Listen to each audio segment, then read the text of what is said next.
So Joe Donnelly became the third Democratic senator to announce that he's voting for Neil Gorsuch to be on the Supreme Court. That's just peachy. He's voting yes along with Heidi Heitkamp and Joe Manchin, two other blue dog corporate Democrats.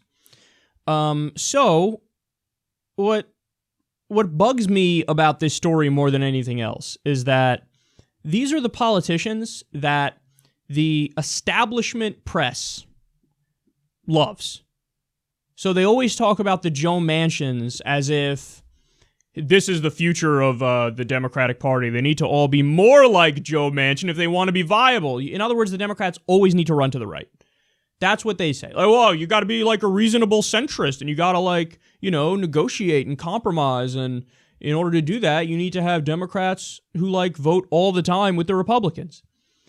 So they have nothing but fawning adoration for their beloved faux centrists, their blue dogs who are just Republican light. And they think they're the most reasonable people on the planet, and they think Bernie Sanders, who actually represents the people and what they want according to the polls, they think Bernie is the most unreasonable person on the planet. So let's see how true their theory is. If they're making the claim, well, these guys are the most reasonable and these guys are the future of the Democratic Party, they got to be more right-wing, they got to be all blue dogs, that's what we need. Well, let's see how the people really feel about them. So watch Lindsey Graham here at a town hall. This is in South Carolina, of all places.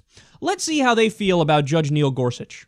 I'm going to vote for Judge Gorsuch. I think he's a highly qualified man.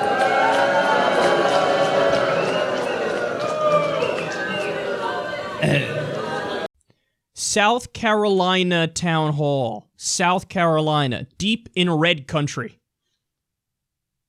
You know, it turns out that when you want to be on the Supreme Court, but your voting record as a judge is completely with management and the corporations and against labor, it turns out even Republicans and conservatives don't like you very much.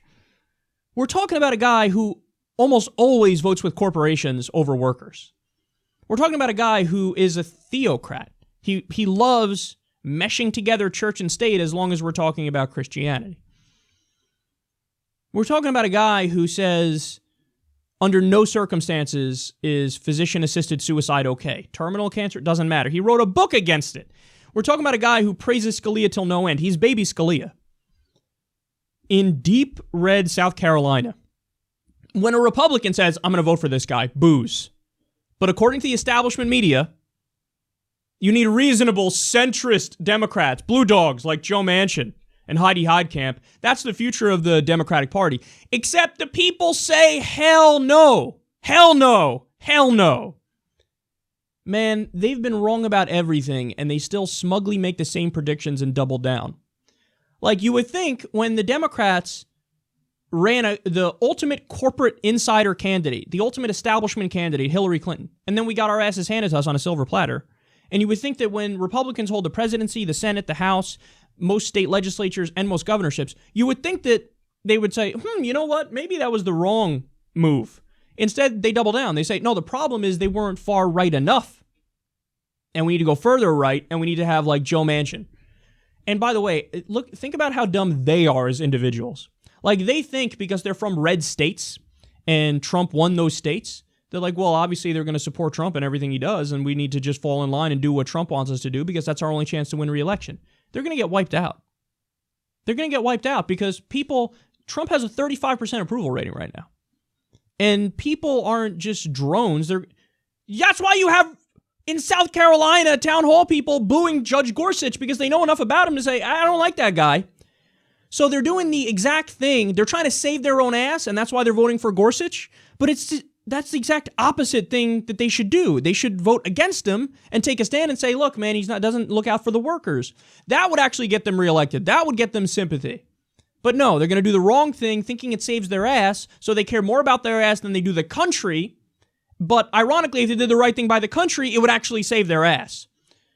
So the corporate Democrats, proven failures over and over. Look at Allison Lundergan Grimes. This is the best example of it. Ran against Mitch McConnell when he was the least liked senator in the country. He still is, by the way. He still is the most disliked senator in the country. But Allison Lundergan Grimes, a Democrat, couldn't beat him. Why? She ran as Republican light. She did ads holding guns. She wouldn't even say she voted for Obama when she was asked that in a press conference. So let me get this straight. You're going to run as a Democrat, but you're going to hold guns and do these goofy, folksy ads trying to be a Republican. And you're not even going to say you voted for the Democratic president. And on every issue, like, I'm just like Mitch, except maybe a little bit better. People go, no, I'd rather have the original thing. So she lost when she had the most winnable race ever. And again, the corporate Democrats and the blue dog Democrats say, no, we need to do even more of that strategy. They never learn. They never, ever learn.